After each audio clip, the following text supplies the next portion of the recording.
স্বপ্নবিলাসী ডায়েরির তৃতীয় পাতায় সবাইকে স্বাগতম। আমি ছিলাম গ্রামের গেচুনে।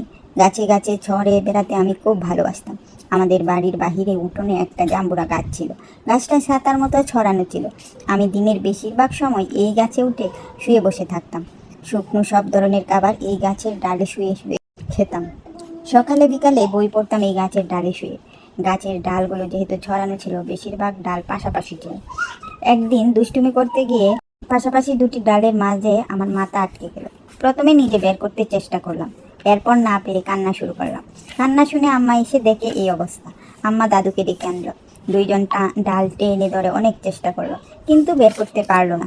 পরে ঠিক করলো একটা ডাল কেটে দিবে, কিন্তু এতেও সমস্যা, মাথায় লেগে যেতে পারে। এরপর আমাদের পাশের বাড়ির এক মিস্ত্রি চাচার করাত দিয়ে 4-5 ঘন্টা চেষ্টা করে ডাল কেটে আমাকে উদ্ধার করতে সফল হয়। এই গাছটা এখনো আছে, করাত দিয়ে কাটা ডালের অংশটাও আছে। শুধু এই বাড়িতে আমি নেই, কত বছর যাচ্ছে যাওয়া হয় না।